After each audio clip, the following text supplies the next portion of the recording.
It was one of those nights where the cold just didn't seem to have an end. It bit at your fingers and crept right through the walls, a deep, city chill that made the world feel empty and quiet. In a quiet neighborhood where most folks were already tucked in, the only real sound was the distant hum of a streetlight and the nervous pacing of a powerful German shepherd named Rex in his kennel at the back of the police station. Rex wasn't just a dog, he was a highly trained canine officer, a partner, a creature of focus and duty. But tonight, something was wrong. A loose wire, a faulty latch, a moment of sheer, random chance, nobody would ever know for sure. But with a final, frustrated nudge, the cage door swung open. Now, imagine this from Tom's point of view. Tom is a man in his late 70s, a man who has learned that life's biggest comforts are a warm cup of tea and the familiar silence of his own small house. His bones ache with the memory of old winters, and his wife, Clara, has been gone for 3 years now. Most nights, he finds himself sitting on his back porch, wrapped in a thick blanket, just looking at the stars. It's a quiet life, a lonely one, but it's his. On this particular night, he was out there as usual, the steam from his mug clouding in the frigid air, when he saw a shadow moving at the far end of his garden. It was big, and it moved with a predator's grace. His heart, a tired old engine, gave a painful thud against his ribs. Inside the police station, all hell was breaking loose. The officer in charge of Rex, a young man named Officer Miller who loved that dog like a brother, felt a wave of pure dread wash over him when he saw the empty kennel. Rex was a professional, but he was also scared, confused, and loose in a world he only knew from the window of a patrol car. Alerts went out. A dangerous police dog was missing. The protocol was clear: do not approach, call for backup. The message was stark, designed to instill caution. But in Tom's garden, there was no protocol. There was just an old man, a frail body, and a large, intimidating dog now stepping out of the shadows and into the dim porch light. The animal's muscles were coiled tight, its head low, ears pinned back. Tom could see the intelligence in its eyes, and the fear. Every instinct, every voice in his head, screamed at him to run. To get inside, to lock the door, to call for help. His muscles tensed, ready to obey that primal command. But then he stopped. He saw the dog's tag glinting in the light. He saw the way it wasn't barking, wasn't growling, but was just staring. And in that moment, Tom made a decision that would change everything. He refused to run. He didn't move a muscle. He just stood there, a statue in his own backyard, meeting the gaze of this magnificent, terrified creature. He remembered a saying his own father had told him, a lifetime ago, about scared animals. You show them your fear, and you become a threat. You show them peace, and you might just find it. So Tom, with a calm he absolutely did not feel, slowly, so slowly it was almost imperceptible, lowered himself onto the porch step. The cold of the concrete seeped through his trousers instantly. He kept his hands in his lap, his movements gentle and predictable. He didn't look the dog directly in the eyes for too long, a sign of submission in the animal world. He just started to talk. His voice was a low, raspy murmur, the same tone he used to calm Clara when her nerves got the better of her. He talked about the cold. He talked about the taste of his terrible, overbrewed tea. He talked about nothing and everything, a steady, soothing stream of sound in the tense silence. The dog, Rex, took a cautious step forward. Then another. His nose twitched, sampling the scent of this strange, motionless human, the tea, the cold night air. The trained part of him was on high alert, but the core of him, the dog beneath the badge, was responding to the lack of threat. The tension in his shoulders seemed to ease, just a fraction. Meanwhile, the world outside Tom's garden was spinning into action. Officer Miller was speeding through the streets, his knuckles white on the steering wheel, a hollow pit in his stomach. He was imagining the worst-case scenarios, the headlines, the tragedy. He had a capture pole and a high-value treat in the car, but all he could think about was his partner, alone and scared. Back on the porch, Rex was now close enough for Tom to feel the heat coming off his body. The dog let out a low whine, a confused, lost sound that cracked Tom's heart wide open. He slowly, Ever so slowly, extended a gnarled, trembling hand, palm down, fingers curled inward. It was an offering, an invitation. Rex sniffed the air around it, his wet nose almost touching Tom's skin. The space between them was electric, a silent conversation happening without a single word. Trust was being built on a foundation of sheer, terrifying vulnerability. And that's exactly when the blinding beam of a flashlight cut through the darkness, and a voice, sharp with panic and authority, shattered the fragile peace. "Step away from the dog. Sir, move away now." Officer Miller stood at the garden gate, his heart hammering, seeing his K-9 partner mere inches from an elderly man. In that single, jarring moment, everything shifted. Rex, startled by the sudden noise and the familiar yet frantic voice of his handler, jerked his head up. The confusion and fear returned to his eyes in a flood. He looked from Tom's calm, sad face to the agitated figure of Officer Miller. The dog let out a sharp, uncertain bark, his body tensing once more, poised on a knife's edge between the peace he'd just found and the duty he knew. Tom froze, his hands still outstretched, his eyes locked with the dog's, knowing that the next move, the next sound, would decide everything. Would the trust they'd just built in those quiet minutes hold, or would it all fall apart in an instant of panic and misunderstanding? What happened next would be a moment that none of them would ever forget. The world seemed to stop, frozen in the harsh white beam of the flashlight. Tom didn't pull his hand back. He didn't even flinch. He just slowly turned his head, squinting against the light, and in the calmest voice he could muster, he said, "Son, it's all right. You're scaring him." Officer Miller's heart was a frantic drum against his ribs. All his training screamed one thing: a loose K-9 was an unpredictable variable, a potential danger to the public in itself. But what he saw in the circle of his flashlight beam defied every protocol. It was his partner, Rex, the dog who could take down a grown man without hesitation, standing inches from an elderly man who looked as fragile as dried leaves. And the man wasn't cowering. He was comforting. The sight was so disorienting it took Miller a second to process it. "Rex," Miller said, his voice dropping from a shout to a strained command. "Here. Come here." Rex's head swiveled between the two men. A low, conflicted whine rumbled in his chest. The familiar command from his handler pulled at him, a lifetime of training and partnership. But the strange, quiet peace he'd found on this cold porch with this still, talking human held him there. His muscles twitched, torn between two loyalties. Tom kept his gaze on the dog, ignoring the young officer for a moment. "He's not looking for a fight," Tom murmured, his words meant for Rex as much as for Miller. "He's just lost. Can't you see it in his eyes?" He risked a glance toward the gate. "You need to lower the light. You're blinding him." Something in the old man's tone, a raw and unexpected authority, cut through Miller's panic. He'd been a cop for 6 years, a K-9 handler for 2. He'd seen fear in people's eyes, anger, desperation. He'd never seen this kind of serene courage. Hesitantly, he angled the flashlight beam down, away from Tom's face and Rex's eyes. The darkness felt even thicker now, the silence more profound. "Sir, I need you to back away," very slowly, Miller said, his voice tight.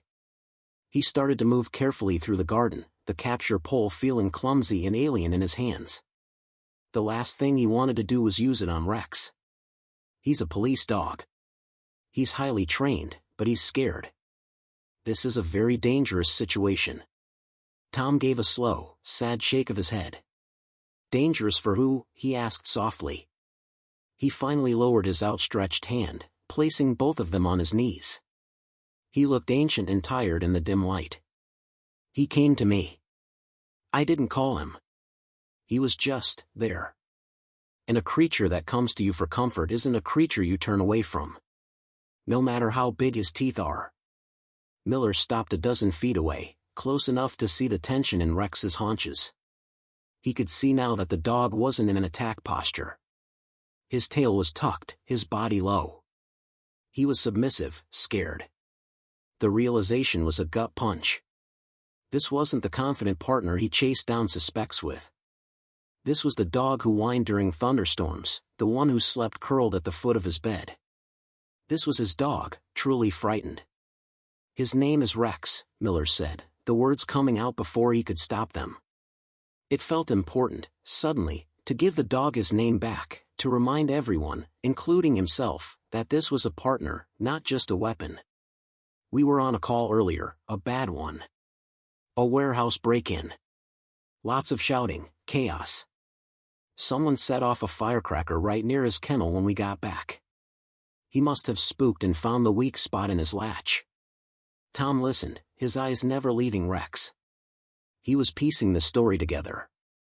The loud noises, the confusion, the primal fear that would drive any living thing to run, to find a quiet place to hide.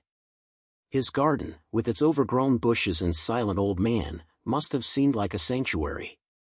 "He's not a bad dog," Miller continued, a defensive note creeping into his voice, as if Tom had accused him of something. "He's the best partner I've ever had." "I don't doubt it," Tom replied. "But even the best of us get scared." He thought of Clara, in her final days, how the strong, vibrant woman he'd known had become small and terrified of the dark. He'd sat with her just like this, talking softly, a steady presence in the storm of her fear. For a long minute, nobody moved. The three of them formed a silent, tense triangle in the cold night. Miller was running through his options, and none of them were good. He could try to lunge and grab Rex's collar, but if the dog bolted, he could run into the street. He could use the capture pole, but the image of snaring his own terrified partner made him feel sick. He could wait, but every second a police dog was loose was a liability. Rex made the decision for them. The sound of a distant siren, another unit responding to the call, pierced the quiet. It was a high, wailing sound, too similar to the alarms from the warehouse. Rex's head snapped up, his ears pricked. The fear in his eyes intensified, flooding back in a wave. He took a sudden, jerky step backward, away from Tom, away from Miller, toward the deeper shadows of the garden. "No, Rex, stay!" Miller commanded, his voice cracking with urgency. But the dog was slipping away again, the fragile thread of trust stretched to its breaking point. Tom saw it happening, saw the animal retreating back into its shell of panic. He knew that if Rex ran now, into the vast, unfamiliar night, the story might not have a happy ending. He had to do something, something that went against all common sense, something that would either save the moment or shatter it completely. He took a slow, deep breath, and without breaking eye contact with the frightened dog, he began to hum. It was a low, tuneless, rusty sound, an old folk song his mother used to sing, a sound from a world before sirens and police protocols, a sound of pure, simple comfort. And in the tense, cold air, it was the most strange and powerful thing either the dog or the young officer had ever heard. The sound hung between them, a final, desperate gamble, as Rex paused, one paw lifted, listening to the old man's song, teetering on the edge of flight. The humming was a thin, fragile thread in the vastness of the night. It wasn't a song anyone would recognize, just a simple, repetitive melody that felt as old as the man himself. Tom poured every bit of calm he could muster into that sound, his eyes locked on Rex. He saw the dog's raised paw hover, then slowly lower back to the frozen ground. The massive head cocked, ears swiveling forward, captivated by this strange, gentle noise cutting through the memory of the siren. Officer Miller stood utterly still, his training manual offering no chapter on this. He watched, a lump forming in his throat, as the terrifying K9 asset transformed back into a confused animal soothed by a lullaby. He lowered the capture pole, letting it rest silently against his leg. His own breath hitched, afraid that even the sound of his exhale might break the spell. In that moment, he wasn't a police officer securing a situation, he was a young man witnessing a kind of magic he didn't understand. He thought of the frantic radio calls he'd have to make soon, the report he'd have to write. How could he possibly put this into words? Tom, for his part, wasn't thinking about reports or procedures. His world had shrunk to the space between him and the dog. He saw the intelligence in Rex's eyes, the war between instinct and a newfound curiosity. He remembered a stray cat he and Clara had taken in years ago, a skittish creature that took months to trust them. This was the same language, just spoken louder and with more consequence. He slowly, so slowly it was like watching a glacier move, reached for the mug of tea he'd left on the porch step. It was lukewarm now. He brought it to his lips, took a small, deliberate sip, and then, holding his breath, he placed the mug on the ground halfway between them. A silent offering. A shared moment.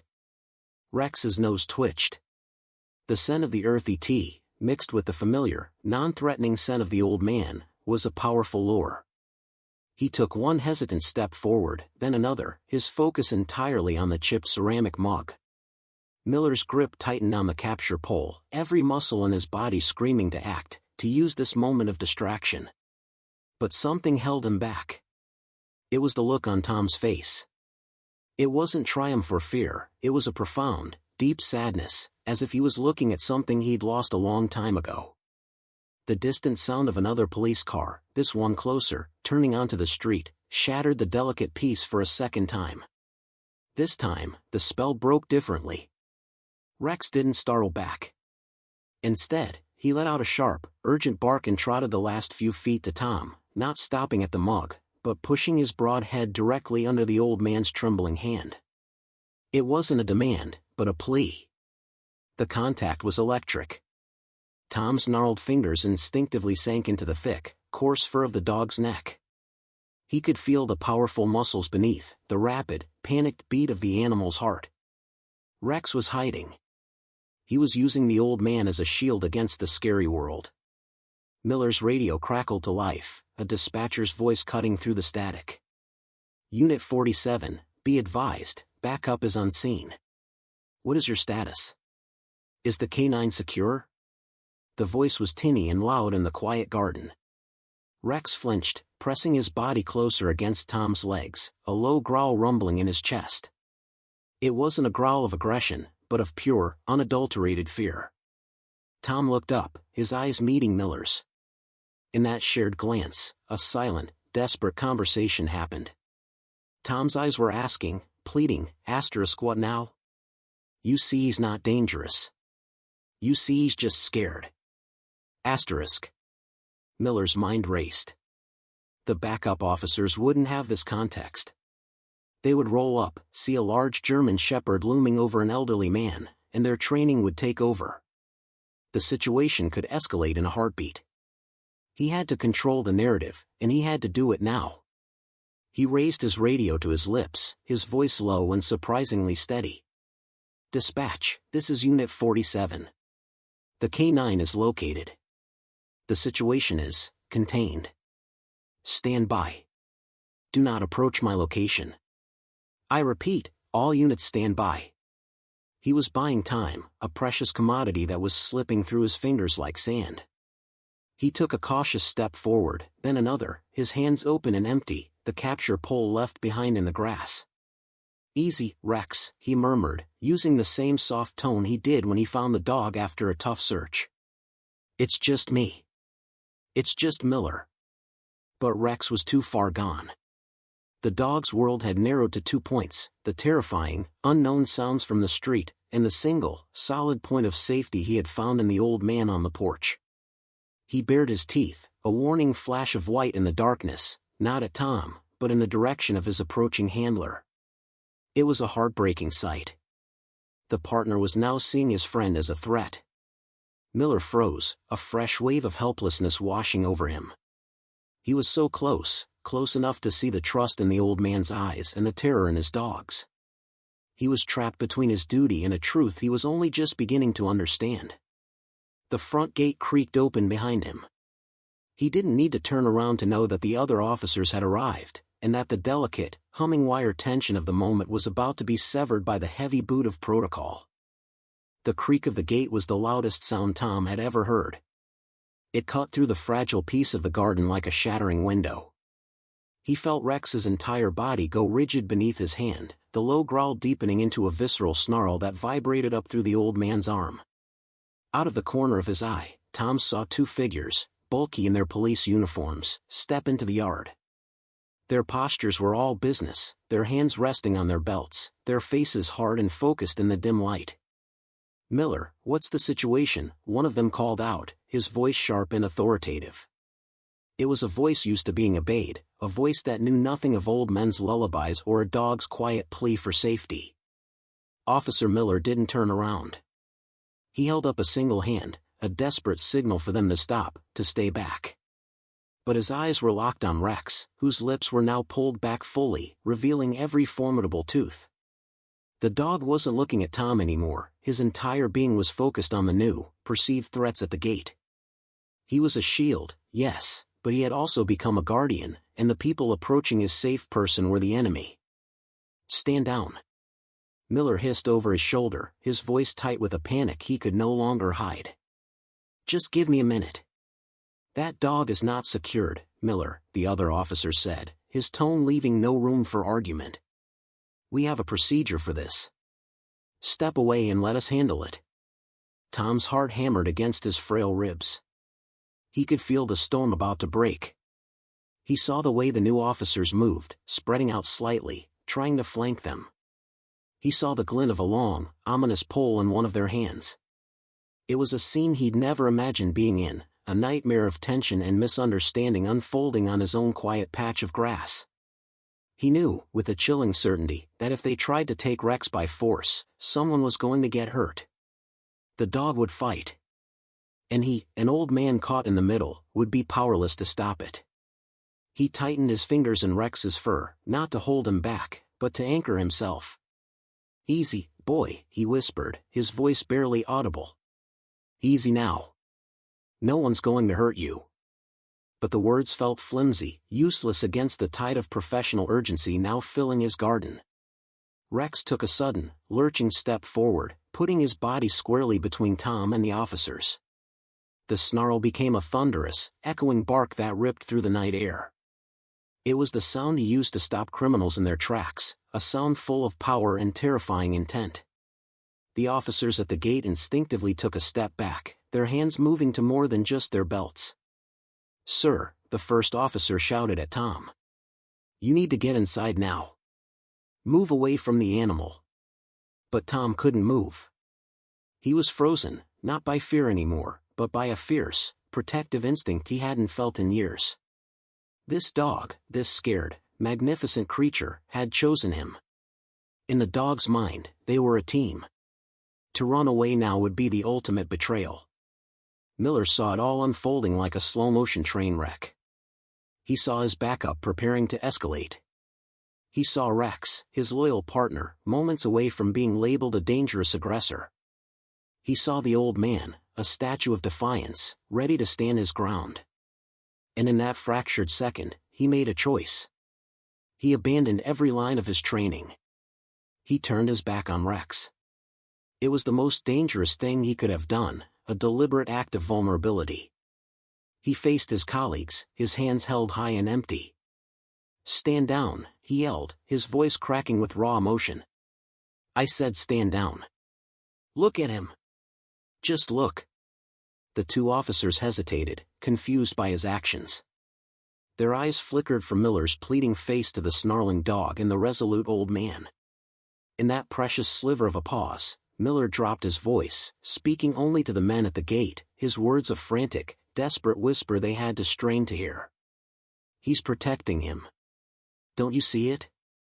He's not a threat to the civilian, he's protecting him from us. If you come any closer, he will fight. And it will be our fault."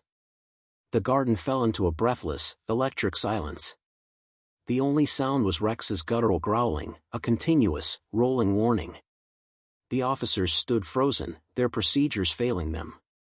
Miller remained with his back to his dog, praying that the bond they had built over years was stronger than the terror of this moment. Tom held his breath, his hand still on Rex's neck, feeling the tremor of raw adrenaline coursing through the animal. They were balanced on the sharpest of edges. One sudden move, one shouted command, one misinterpreted gesture, and the entire delicate, terrifying piece would explode into chaos. The next second would decide everything. The silence was the most terrifying part. It was a thick, heavy thing, broken only by the raw sound of Rex's warning growl. Officer Miller stood with his back to his partner, his heart hammering against his ribs, praying his gamble would work. The two other officers were statues at the gate, their training warring with the unbelievable scene in front of them. An old man, a snarling dog, and a fellow officer caught in between. It was Tom who broke the standstill, but not with a movement. With a sound. A soft, pained gasp escaped his lips. The stress, the cold, the sheer tidal wave of adrenaline was too much for his old heart. His legs buckled. It wasn't a dramatic fall, just a slow, heavy crumple as he slid from the porch step onto the cold, damp grass. The effect was instantaneous. Rex's snarling stopped. The dog's head whipped around, his focus instantly shifting from the perceived threats at the gate to the man now on the ground beside him. The deep, protective growl was replaced by a high-pitched, confused whine. He nudged Tom's shoulder with his wet nose, a frantic, questioning gesture. For Miller, the world narrowed to a single, horrifying point. The old man was down. All the protocols about a loose canine vanished, replaced by a more basic, human fear. "Sir," he cried out, starting forward without thinking. But Rex reacted to the sudden movement. He didn't growl. He didn't bark. He simply repositioned himself, standing directly over Tom's prone form, his body covering the old man like a living blanket. He looked at Miller, and then at the other officers, and let out a single, sharp, commanding bark. It wasn't the sound of a feral animal. It was a signal. A clear, unmistakable message, stay back. He's mine, Tom, dazed and fighting for breath, looked up. All he could see was the dark, furry underside of the dog's neck and the concerned, intelligent eyes looking down at him. There was no menace in that gaze. Only a deep, profound worry. Tom's trembling hand came up and rested on the dog's chest, feeling the frantic, galloping heartbeat. "It's okay, boy," he whispered, his voice thin as paper. "I'm okay." The officers at the gate were now utterly lost. Their training had scenarios for a dog attack, for a suspect fleeing, for a barricaded situation. It had no chapter for a police dog performing a protective detail over a collapsed elderly civilian. One of them started speaking softly into his shoulder mic, calling for an ambulance, his voice a low, urgent murmur that only added to the surreal tension. Miller saw his chance. This was no longer about capturing a dog. It was about saving a man. And Rex, in his own way, was trying to do the same thing. He took a slow, careful knee a few feet away, making himself small, non-threatening. "Rex," he said, his voice soft but firm. "Fuss." It was the German command for heel, a foundational part of their work together. It meant to come close, to pay attention. The dog's ears twitched. He knew that word. It was a word from his other life, the life of order and partnership. He looked from Tom's pale face to Miller's pleading eyes. The conflict was back, tearing him in two. He whined again, a sound of pure distress, and lowered his head to lick Tom's cheek, a clumsy, canine attempt at comfort.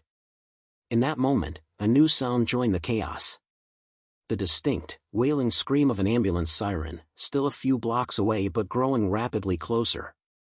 It was help, but it was also the loudest, most terrifying noise imaginable for a traumatized animal. Rex's head snapped up. His eyes widened with fresh panic. The siren was coming for them. It was all happening again. He looked down at the helpless man he was guarding, then at the approaching noise, and a new, desperate energy filled his body. He wasn't just scared now. He was preparing to evacuate, to take his charge and run from the danger. He bent down, gently gripping the sleeve of Tom's worn jacket in his teeth, not to harm, but to pull, to move him to safety. "No, Rex, no!" "AUS." Miller commanded, the order to let go bursting from him. But the dog was beyond commands. He was acting on a primal instinct to protect and flee. Tom, feeling the gentle but firm tug on his arm, understood. The dog wasn't trying to hurt him, he was trying to save him. But if Rex dragged him into the dark, into the night, the story would end in tragedy. He had to make a choice. He had to find one last ounce of strength. He met Miller's terrified gaze across the short distance, and with a slight, almost imperceptible nod, he gave the young officer permission. The time for waiting, for talking, for humming lullabies, was over. The climax was here, and it was barreling toward them with the full, screaming force of the approaching ambulance. The scream of the siren was right on top of them now, filling the garden with a blinding, swirling red and blue light. Rex flinched, his grip on Tom's sleeve tightening as he prepared to drag the old man away from the terrifying noise. Tom shut his eyes, bracing for the painful pull across the frozen ground. But Officer Miller didn't lunge for the dog. He didn't shout another command. In a move born of pure, desperate instinct, he threw himself forward, not at Rex, but onto the ground right beside Tom, putting himself in the same vulnerable position. He curled his body, making himself small and non-threatening, and wrapped his arms around the old man's shoulders, shielding him. He was no longer a policeman trying to control a situation. He was just another scared creature, huddled against the storm. "Rex, Platts," he pleaded, using the command 4 down, his voice breaking. "Please, buddy. Platts. Protect." The word protect was not a standard command. It was something Miller had whispered to Rex during long, cold nights on patrol, a personal promise between them. It was their word. Rex froze. The sight of his handler, his leader, his person, on the ground next to the old man, completely changed the equation. The dog's world, which had been split in two, suddenly fused. These two humans, the young one and the old one, were both his to protect. The frantic energy drained from his body. He released Tom's sleeve and immediately dropped into a perfect down position, his body pressed tightly against both men, his head swiveling vigilantly between them and the gate, a low, steady rumble still in his chest, a guardian now, not a fugitive. The ambulance screeched to a halt out front, and the two backup officers, seeing the dog lying down, finally moved. But they moved slowly, carefully, their hands now empty, their postures softened. They had witnessed the impossible. The paramedics rushed in, their movements efficient and calm. For a heart-stopping moment, one of them reached for Tom, and Rex's head lifted, a warning growl forming deep in his throat. But Tom, with a tremendous effort, laid his hand on the dog's head. "It's all right, Rex," he whispered. "These are the good guys." Rex looked at Tom, then at Miller, who gave a slight, exhausted nod. The dog let out a heavy sigh, as if surrendering the immense weight he had been carrying, and rested his head on his paws, his watchful eyes tracking the paramedics as they carefully lifted Tom onto a gurney. As they wheeled Tom away, he lifted a trembling hand toward Miller. The young officer stumbled to his feet and grasped it. "Take care of him," Tom said, his eyes drifting to Rex. "I will, sir. I promise." The climax was over. The immediate danger had passed. But as the ambulance pulled away, the unexpected twist came.